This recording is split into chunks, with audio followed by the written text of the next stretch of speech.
exemple, quand on arrive à identifier une résonance entre deux mots qui peuvent parfois rimer, quand on arrive à identifier un mot qui ressort plus que les autres parce que c'est la conséquence de tout ce qui s'est dit avant et que c'est là qu'il faut ralentir, ponctuer, il faut identifier l'idée du poème ou de la chanson et après tout plier musicalement pour servir le sens. Voilà. Je te remercie. Alors, je vais revenir à une question pour le 4, à laquelle vous pourrez répondre individuellement. Qu'est-ce que ça implique de jouer du gâtis? Parce que c'est un théâtre qui se fait, comme je le disais, comme vous le savez très certainement, qui s'est fait beaucoup en marge des institutions théâtrales, qui a été un théâtre beaucoup en rupture, qui s'est fait avec des publics différents, qui s'est fait aussi très souvent avec des non-professionnels. Alors qu'est-ce que ça implique aussi, puisque certains d'entre vous venez d'un autre milieu, d'autres sont des professionnels du spectacle vivant. Qu'est-ce que c'est comme type d'économie, comme type de production? Qu'est-ce que ça implique pour vous, ces grandes expériences qui se passent sur 2 mois tous ensemble? Qu'est-ce que ça entraîne dans votre pratique aussi professionnelle?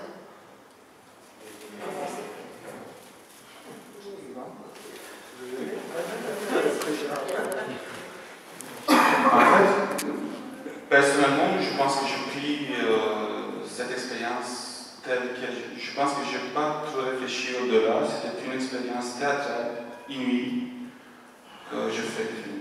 En plus, après, j'ai découvert un groupe voilà, qui était très puissant et qui m'a nourri sur plusieurs plans. Donc je ne me suis pas forcément beaucoup posé la question comment intégrer ça dans un contexte socio-culturel. Moi, je n'ai pas réfléchi à ça. Mais je peux dire qu'effectivement, un peu quelques mots, mais c'est un peu à côté de la question, mais c'est lié. Je pense que ça m'a frappé un peu aussi une relation au public. Au sens où, je vais faire bref, après, voilà.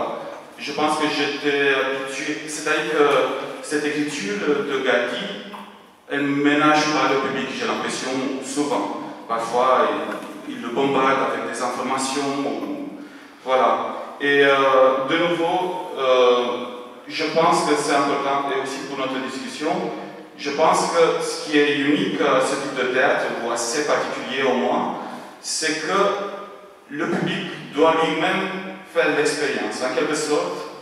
Je pense qu'on en parlait même très récemment. Le public, sur l'expérience de Strasbourg, il y a des années, il était invité en fait à assister à toutes les répétitions. Donc, le but, c'est pas forcément de construire une fantaisie qu'on présente au public. C'est en fait de l'introduire dans une expérience qui, pour les comédiens qui participent à cette expérience, souvent ça les transforme, ça les donne des autres horizons totalement. Et le public, en fait, il est invité d'entrer un peu dans la même transformation.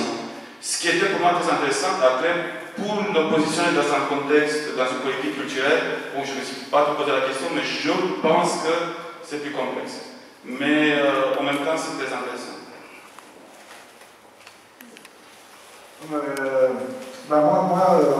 C'était quoi la question? C'était l'impact. C'est ça? Parce que ça faisait écho. Tout simplement, je vais rejoindre un peu en quelques mots, en résumé. Faire du Gatti, pour moi, c'est un peu ma mission de vie, quoi. On va dire, dans le sens où Gatti, c'est pas pour divertir, c'est pour interroger. Voilà.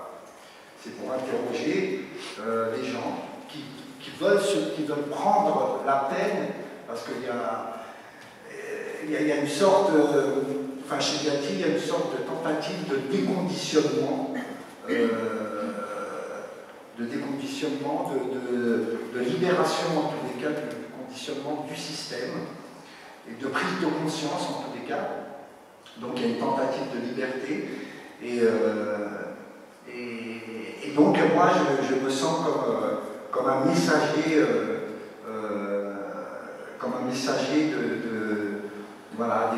d'essayer de faire prendre conscience au public, pas de divertir, en tous les cas de faire prendre conscience. Je fais aussi du théâtre à côté avec d'autres compagnies sur le théâtre classique, qui aime bien divertir, etc. Bon, c'est bien, c'est super.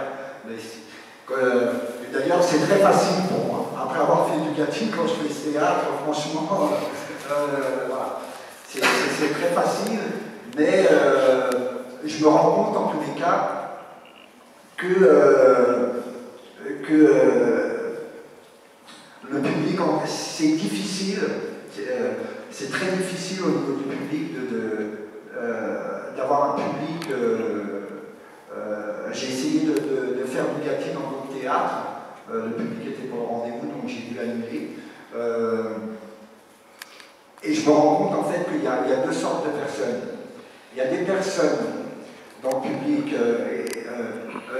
c'est trop, ça fait écho à ce conditionnement. Donc ils fuient un peu, ils ne veulent pas se poser de questions, donc ils s'en vont. Souvent, très souvent, j'ai vu dans le public, quand on a joué des pièces de Gatti, des gens qui partaient au bout de 10 minutes, un quart d'heure. Et il y a d'autres personnes qui, justement, parce que c'est tellement, ça va tellement faire écho chez eux, il y a quelque chose qui se passe à l'intérieur du corps, ils veulent rester, ils veulent comprendre, justement, c'est parce que c'est tellement difficile qu'il faut que, voilà, j'ai besoin, ils veulent se confronter. Donc ils restent, et après ils viennent nous voir, très souvent ils viennent nous voir, mais c'est qui Gatti, qu'est-ce que vous avez voulu nous dire? Ils essayent d'avoir des infos complémentaires sur le contenu, en tous les cas, sur le texte. Parce que Gatti, évidemment, dans tous ses textes, il dénonce beaucoup la société de consommation, voilà, l'argent, le matériel, le pouvoir, etc. Voilà, la société spectaculaire et marchande. Et donc, effectivement, je comprends qu'il ait du mal à avoir un public constant et qui soit un peu en marge du théâtre de divertissement dont ont besoin malheureusement beaucoup de gens conditionnés dans ce système pour pouvoir un peu fuir leur monotonie, la monotonie de leur vie. Maintenant, je me rends compte qu'il y a une transformation, enfin je suis très optimiste grâce à la jeunesse qui est notre avenir. Il y a quelque chose qui est en train de se conscientiser en tous les cas chez les jeunes et voilà, et j'espère que je serai là pour voir un peu ce basculement. Voilà. Oui, comme tu l'as dit, Gemma, c'est difficile de se laisser emporter par une pièce de Gatti comme on se laisserait emporter par une trame classique, la princesse qui peut se marier, etc. Ça fait écho à énormément de références, mais je ne connaissais pas du tout le théâtre de Gatti. J'en avais entendu parler de manière universitaire et j'ai vu une pièce après avoir fait notre pièce La naissance à la parole errante en 2010, La naissance, et il y avait une pièce de la traversée des langages dont j'ai oublié le nom, je suis désolé. J'étais confronté à du Gatti devant moi. J'avais le choix d'y rester parce qu'il y avait pas d'y rester, il y avait un café à côté, mais je n'ai pas compris grand-chose. Mais je pense que c'était la pièce, j'en ai vu je pense beaucoup, mais c'était la pièce qui m'a le plus fait rire, pleurer, que je n'ai jamais vu. C'était incroyable, je n'ai pas compris toutes les références, après il fallait faire des recherches, mais j'ai été touché de voir tous les détails de l'histoire, les connexions qu'il y a entre chaque tentative libertaire, chaque échec, c'est qu'un exemple, mais chaque refus d'obtempérer, chaque conséquence, chaque mise en détention, à quel écho ça fait référence, jusqu'où ça va dans l'absolu.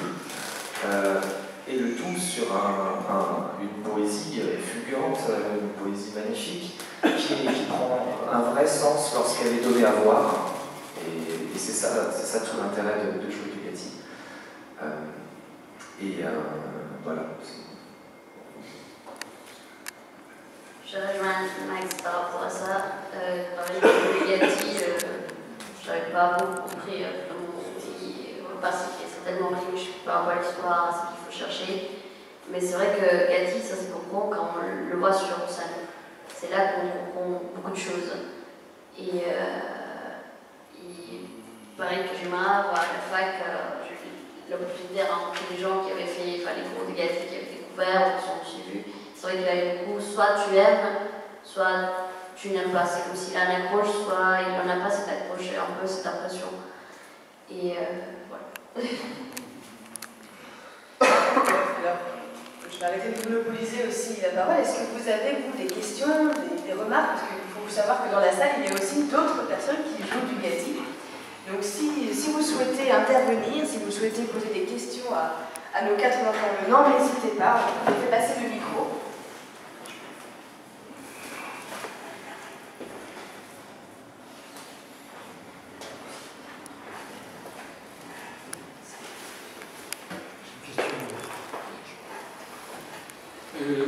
Pour vous, quelles sont les qualités pour pouvoir jouer du Gatti?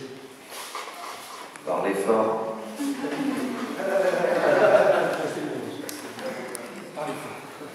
Parler fort. Je vais chercher. Justement, d'abord il faut être capable de parler fort. Voilà, non mais ça je l'ai compris bien en fait dans le tête. C'est un peu banal, excusez-moi, mais voilà, je pense que c'est important. Il faut qu'on comprenne la parole, ça c'est une des choses auxquelles on revient toujours.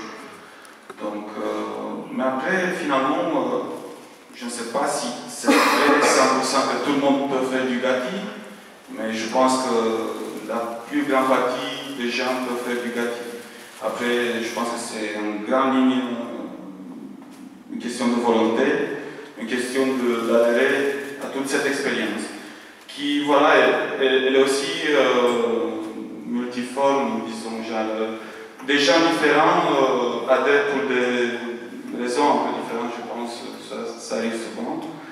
Après, en tant que qualité, oui, voilà, la qualité primaire, c'est de vouloir le faire, d'être disponible. Voilà. Après, pour jouer concrètement sur le plateau, je pense qu'il y a ça, une capacité quand même de mettre ton corps d'une certaine façon, genre comprendre qu'il y a une différence entre un corps civil, disons, et un corps de Gatti qui est plutôt un signe, j'espère que je ne dis pas de bêtises, mais en soi, le corps, ça fait partie d'une dramaturgie.